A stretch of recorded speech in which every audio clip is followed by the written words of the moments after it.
Co-ops have a long history. Here's a quick rundown on how the cooperative movement began and how the BSC was born. It all started back in England when a group of weavers, the Fenwick weavers, realized they could save money by combining their resources and buying in bulk. Co-ops started springing up all across the world. The Berkeley Co-op started during the Depression in 1933, a time when many students were struggling to afford an education. We've been around for decades now and have grown larger and more connected. We're an organization with a significant history. You're inheriting a long legacy, and it's your turn now, as a new BSC member, to take care of the co-ops for the next generation.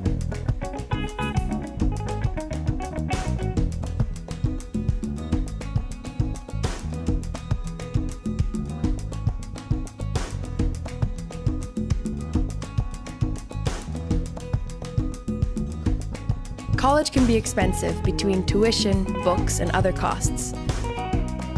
The co-ops offer affordable housing, where you can save money through cooperative living, which includes buying in bulk and sharing chores.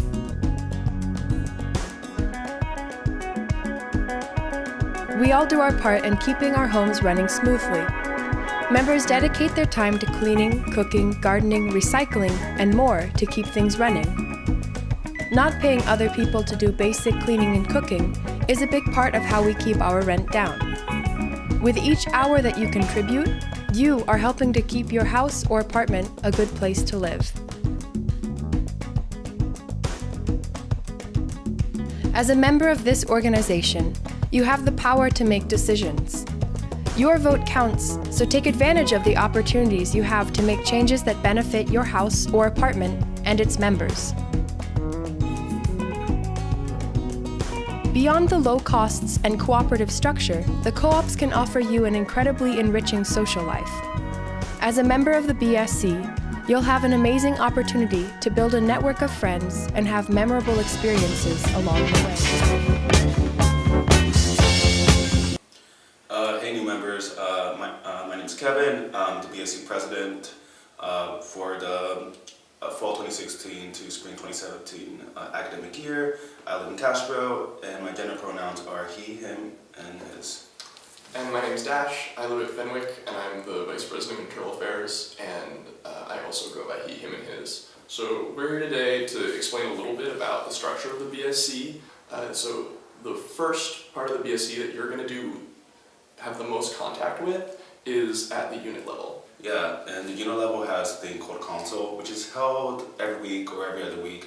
And this is an important part of our governance structure, is because as a member you make low-level decisions that affect your unit, like how much money you're going to spend from your house account, food budget.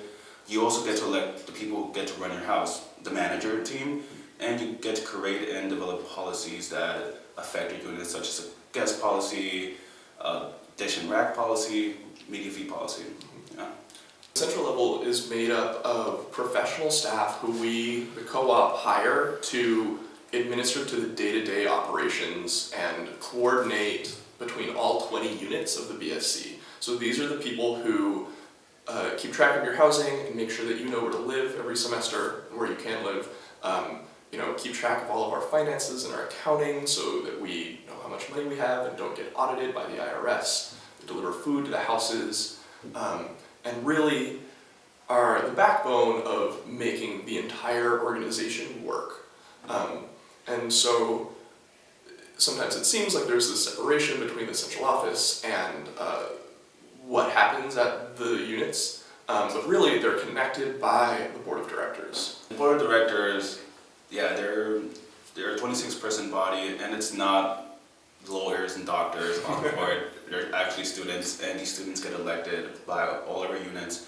So each unit elects up to 2 members of the House who sit in the board of directors, and what the board of directors does is they're legally responsible to make the best decisions for the best interest of the organization. The way to think about the decisions that the board makes versus what you do at council is that at your unit, for example, if you live in a house, you will elect a kitchen manager, and you and your kitchen manager together will decide what types of food to buy, how much of, each type, and things, decide what dinner at your unit is going to look like. At the board level, they're thinking about all 17 houses and what the entire food budget is going to be for the entire co-op, and how to balance higher rates, which might buy nicer food, and where to prioritize each of those. The board makes decisions in subcommittees, which are divided by the different aspects of the BSC's operations. So there's a subcommittee for staffing and operations, there's a subcommittee for all of our finances, there's a subcommittee for the member experience and things that touch you and how your experience in the BSC, and then there's also a subcommittee for the BSC's relationships with external organizations like University of California and the media and things like that. And then all of these committees are coordinated by the cabinet, which Kevin chairs. The cabinet is comprised of me, the president, and 4 VPs and 2 non-executive cabinet members. And we pretty much ensure that the strategic plan of the organization is being followed, and we coordinate and we develop all the work for the entire year. So we basically do all the high-level work and pretty much stitch everything together. So this is kind of a rough sketch of how the BSC is structured, and really you can and should get involved at every level, whether that's running for a manager position or even just coming to committee and board meetings. Member participation is what makes us a co-op. So I really encourage you to come and have your voice heard at these meetings, and I look forward to seeing you there. As soon as you sign your contract, you'll become a full member of the Berkeley Student Cooperative. Being a member of the co-ops is a lot like being a citizen of a country. You have 5 basic rights and privileges that no one can take away from you. Number 1, the right to attend all meetings. The co-ops are democratically run, and students like you make all the decisions. With only a few exceptions, you're allowed to go to any meeting in the co-ops, whether it's your house or apartment's council, board, or even one of the central level committees. Number 2, the right to cast 1 vote at your house or apartment's meetings or any central level meetings. As a member of the BSC, you are a partial owner of the organization, and you have a vote almost anywhere you go. At board, normally your board member votes on your behalf, but if you go, you can vote yourself. Number 3, the right to speak at all meetings. The co-ops thrive on discussion. You have a valuable perspective that we want to hear, and if you're not sure what's going on, just ask. Your ideas may be more valuable than you think. Number 4, the right to make and second resolutions, motions, or approvals at meetings. You're not only allowed to vote, you can also suggest what everyone else votes on. If you think we should do something, don't keep it a secret. Just say it. That's called making a motion, and if someone else agrees by seconding the motion, then everyone will vote on your idea. Number 5, the right to reside at or use the facilities of the corporation to which the member has been assigned. The other rights are all about meetings and voting, but this one is about just living. This says that once you're moved into your house or apartment, called a unit in central level speak, you can do whatever you want there within the rules set by your house. These are your rights as a member, so enjoy them. They're yours as long as you're here.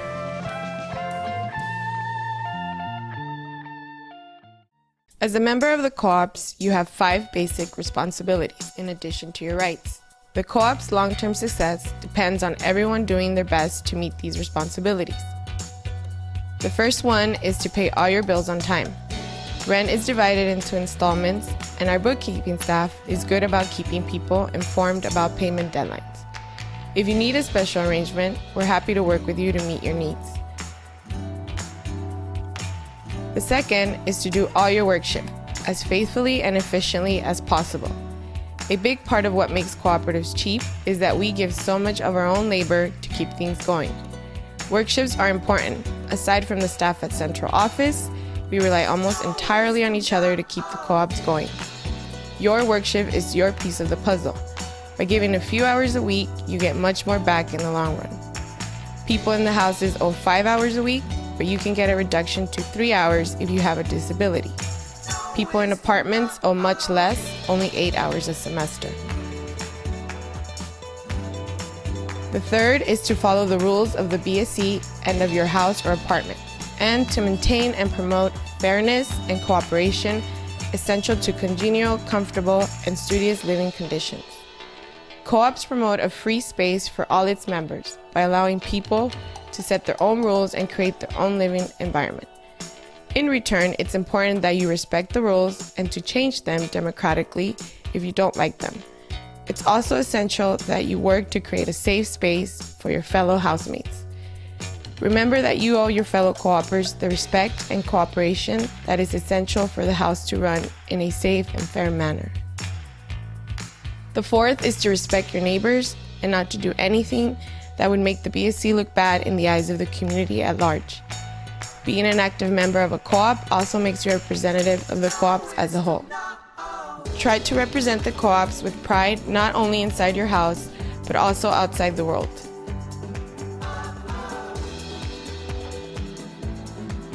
The fifth is to keep your room in good condition. You have a lot of freedom to customize your room, way more than a dorm or apartment. But remember that someone lived there before you and that someone will live there after you, so take care of it.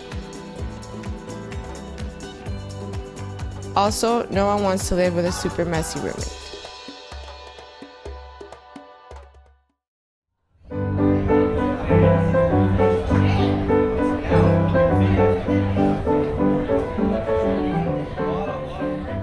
I feel like cooperative means doing something together that you couldn't really do by yourself. Cooperative living to me is living in an environment where you know that yourself and the people that you live with care about the house, you care about each other, and you work towards creating an environment that is both accepting, clean, and overall enjoyable. Cooperative is community among a diverse group of people I wouldn't have otherwise met. For me, cooperative would be to always be mindful of your surroundings and be aware of who's around you. And whenever you're in any kind of space, regardless of if it's your house or another co-op, it's to leave the space better than what you found it like. Smoking has various adverse health effects. Some people don't like the smell. It can stain furniture or it can stain the paint on the walls. Some people just don't like it. You can also set a place on fire. So in general, I would say burning down the house is not cooperative. And you want to take into consideration the people around you, their health concerns and their aesthetic concerns before you engage in any kind of activity. And smoking is a very hot button activity. You want to make sure everyone has a safe and healthy environment to be in.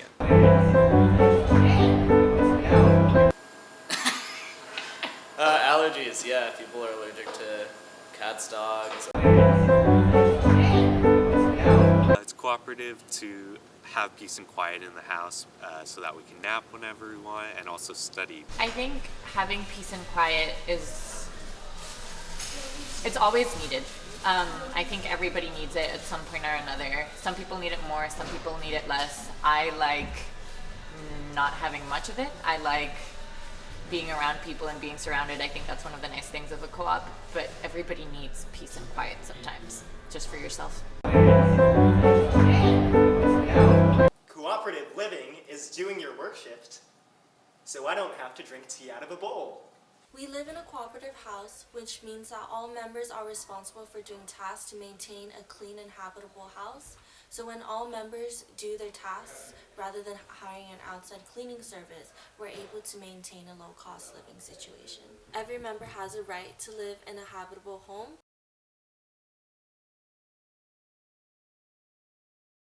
Hi, my name is Sarah. I'm a UC Berkeley student. I'm going to be a senior. I currently live at Kingman. I'm Vice President of Experience and Training, and I would like to talk to you about consent. Consent is an affirmative yes. You should ask someone for consent before you do anything that really affects them. So this could be asking for sexual consent, or this could be something like asking to your housemate, hey, can I turn up the music in the common room? Consent can be revoked at any time. Consent also can't be given by someone who is not clear-minded enough to do so. Consent is cooperative because we want everyone to really feel safe at home. You want to respect everyone's autonomy and make sure you're doing so, and not everyone living with you in a cooperative is going to have the same mindset as you. So it's always good to just check in with a verbal yes to make sure what you're doing is meeting everyone's wants and needs in the space that you're sharing with them.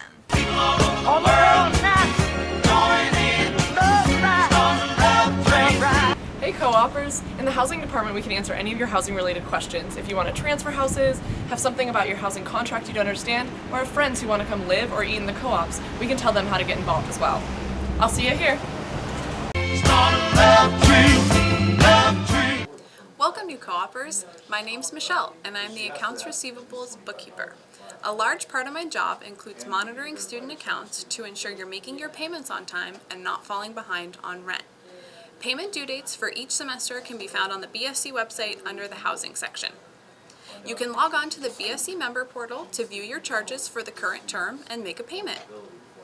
We currently accept credit card and electronic check payments through the portal and cash payments in central office in person. If you're paying with a credit card, there will be a $10 convenience fee automatically applied to all credit card payments. If you're paying with electronic check, there's no convenience fee and you'll need to know your bank's routing and account number in order to make the payment. If you're unable to make a payment in order to avoid late fees, you'll need to file a payment arrangement. This is also done through the member portal. We do apply late fees to your account if you don't make a payment or request a payment arrangement on time, so please be sure to check payment due dates. Throughout the semester, I will communicate with you about your account via email. It's very important that you check your email address on the portal and make sure we have the correct address on file. I'd also suggest adding my email address, michelle@bsc.coop, to your email contacts to ensure you receive all correspondence to your inbox. If you have any questions about your account, how to set up a payment arrangement, or problems with making a payment, please feel free to contact me and I'll be happy to help you. Have a great semester. There will be a few students living with you who have extra responsibilities. These are the managers, sometimes known as coordinators. Managers are people that you elect to do specialized tasks that go above and beyond regular work shift and are important to keep the house organized. Strong and accountable managers are the key to making a house great. Here are the main kinds of managers you'll see in a co-op house. The apartments have a much smaller set of managers. The house manager will move you in, assign you a room, and give you keys. The house manager serves as a liaison with neighbors and is the person to go to for help with complaints, concerns, or conflicts. In some houses, they also keep track of house finances and the house checking account. Others have a separate finance manager. The house president runs council meetings in a democratic and efficient manner. They preside over elections, oversee other managers, and mediate conflicts. They also try to foster a cohesive house culture, making sure the house is functioning as a community. The work shift manager will give you a work shift, teach you how to do it, and check to make sure you've actually done it. They divide up the work to make sure that the house is kept clean and that all the chores will get done. The board member, also known as the board rep, is the delegate from your house or apartment to our co-op's central board of directors. This person sits and votes on board, works in committees to develop new policies and programs, and helps run things at the organizational level. They are your link to the central level, and they rely on you to help shape their opinions on issues. The kitchen manager orders food and supplies, trains cooks, keeps the kitchen in working order, and enforces proper sanitation. Some houses have a separate food manager for ordering food, and a kitchen manager who orders house supplies like paper towels, cleaning supplies, and cooking equipment. The maintenance manager handles minor repairs, works with central maintenance on larger repairs, and assigns house improvement hours. Many co-ops have extra minor managers, like a network manager who handles the internet, a health worker who helps keep the house healthy and educated about health issues, a waste and energy reduction manager, or WORM, who helps the house be environmentally friendly, a social manager who organizes social events, and sometimes even more. There are a couple of main ways you can help your managers know what they're doing well and what they could be doing better. The easiest is to talk to them in person and tell them either what they're doing great or how they could be doing better. Good managers are important to making a co-op work well, but it's important to remember that in a cooperative, managers aren't just there to tell you what to do. They're there to help organize everyone to work together. My name's Jackie. Jackie. I am the operations assistant here at the BSC. I come around to the co-ops up to 3 times a semester to conduct habitability inspections. We do these inspections to ensure the overall cleanliness and safety of the co-ops. So what can you do to help with habitability? For one, you can complete your work shift as it's scheduled by your work shift manager. Not completing your work shift can result in penalties such as a $13 per hour fine. There are multiple fining periods at each house where you'll be fined for those down hours. And you can also be offered a conditional contract for reaching down 15 hours by CO, central office, and you will lose your seniority point for that semester. Failing to comply with the conditional contract can lead to membership termination with the BSC, so it's best to avoid that. Other things you can do, report any habitability violations to managers, unit level managers at your house, and look out for different things around the house. If you see food stored on the ground, put it on a shelf. If there's anything in the hallway, remove it. So the reports will have grades of A through F. Passing would be A, B, or C. Failing is a D or an F. Failing grades result in a $26 fine per member, so you're fined at the work shift rate of $13 an hour, and you're fined for 2 hours. So we want to avoid that, and D's and F's will also result in a reinspection. Ways you can work off the habitability fine is through paid work shifts. You're definitely going to want to talk to your work shift manager about some opportunities to do that. And I'll give you some examples of automatic fails. Things like anything on the fire escape, any items stored in the hallways, stairways, any trip and slip hazards, anything hung from or blocking fire sprinkler pipes or heads. So for more information, you can contact me. My email is Jackie, Jacki, at bsc.coop, or you can talk to any of your unit level managers and ask them for a copy of the habitability rubric and standards. There are really so many opportunities available to co-opers within the BSC. Anything that you're interested in, anything that's pertaining to your major, there are opportunities here for it. Everything from sustainability, to marketing, to public health, to all sorts of supervisory and management opportunities are available here. And these are really great resume boosters and really great jobs that really get you into the field and working on these sorts of things in ways that you really might not be able to outside of the Berkeley Student Cooperative.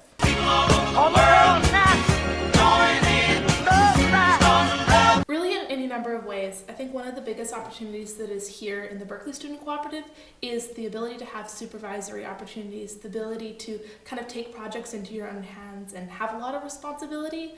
And other jobs outside of here, you may not really get that level of commitment, you may not get that level of responsibility.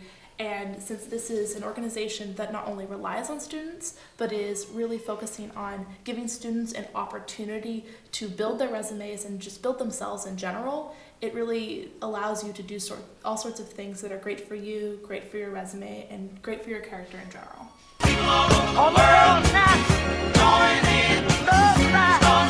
All sorts of skills can be practiced here. It really depends on what area you're going into, but everything from marketing and publications design and those sorts of things, really working with the details of different programs and different tools, all the way to sustainability practice and learning about handling money in a nonprofit and working on building houses and retrofitting houses in a way that makes them sustainable, that makes them green. Going even from there into a position like my own, where you handle hirings and do a lot of human resources type tasks and various things like that. Lots of skills, very specific to positions and unique positions that are really beneficial to a lot of people.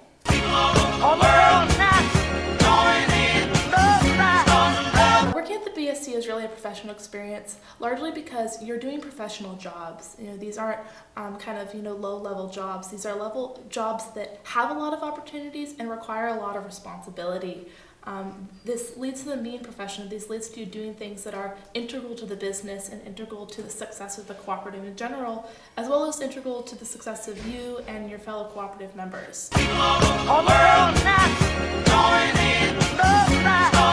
Working with the BSC is also a really great opportunity to network. You'll meet a lot of other people who are very passionate, and you'll have a lot of opportunities to kind of reach out into areas that you might be interested in and you might want to network in. beyond that, working with the BSC is just a really great way to ensure that the BSC is the best it can be for both you and your fellow co-opers.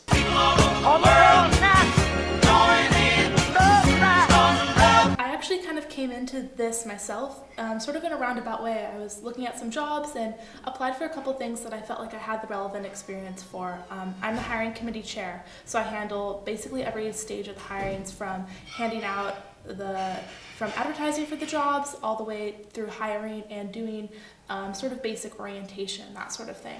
So, you know, it's a big area of things, and not necessarily something I would have seen myself in. I'm actually pre-med, so you might think it's not really in my area, but I've actually enjoyed it a whole lot, and I ended up applying for this position because I'd done similar work in terms of at school, where I was working with kind of administration and working with large groups of people and planning things out and doing counsel and that sort of thing. And that experience really prepared me to take on this role.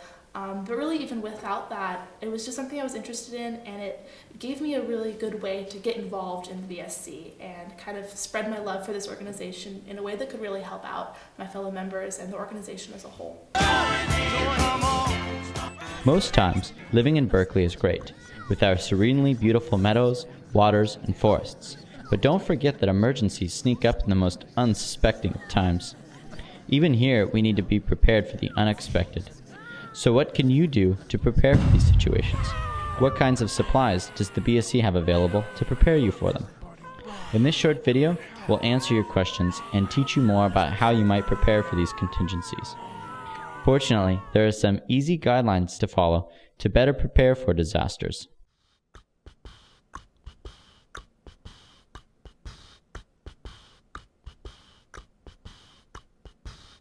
So, on just some ordinary day in Berkeley land, an earthquake shakes you and everything around you. There are a specific set of practical rules you should follow to protect yourself and those around you. First, duck and cover, drop to the ground, and cover the back of your head. Make sure you are under sturdy furniture, next to interior walls, and away from windows. In doing so, you'll be safeguarded against careening and possibly unfriendly debris. Afterwards, once the initial shake is finished, exit the building as soon as possible and follow the emergency plan your house has formulated. If you're already outside, make sure you're far away from power lines, falling buildings, or bodies of water.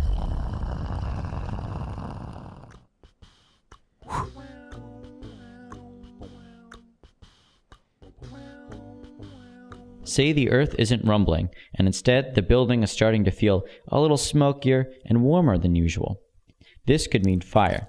To respond to a fire, immediately evacuate. Make sure you feel doors and then handles before opening. Shut any doors behind you, yell to your housemates, and grab the fire extinguishers on your way out to meet other house members at the pre-designated meeting area detailed in your house emergency plan. Remember that even if it just seems like a test, you must always leave the building in the event that a fire alarm sounds, or a substantial fine may be levied against you.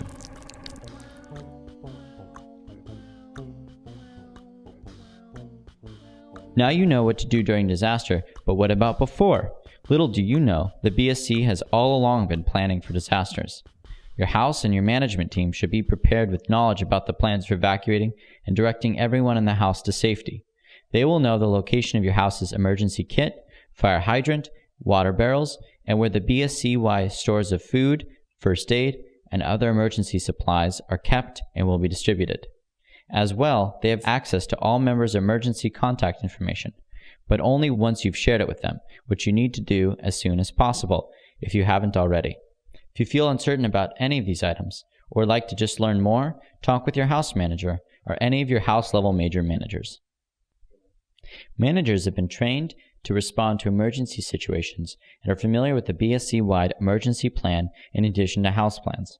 Some are trained in fire suppression, search and rescue, and even disaster medical response. So, in the event of an emergency, trust them, follow their directions, and try to stay as calm as possible so that everyone may be able to follow the proper procedures and reach the designated meeting spot or other areas. Before any emergency arises, your manager will schedule a house drill, which you should take seriously in order to learn about proper evacuation procedures and the location of the outdoor meeting spot near your house.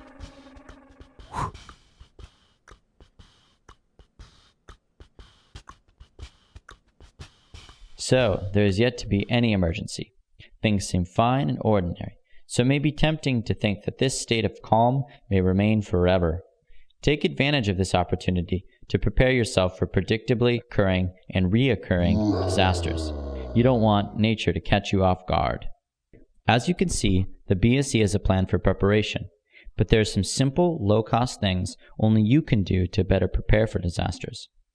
First, members should have a grab-and-go bag ready, containing items such as emergency contact information, closed-toed shoes, a flashlight and batteries, some extra spending money, a water bottle. Remember, you need 1 gallon per day per person, some food, preferably energy bars or something with extra protein in it, and anything you know that you need on a regular basis. For example, medication and glasses.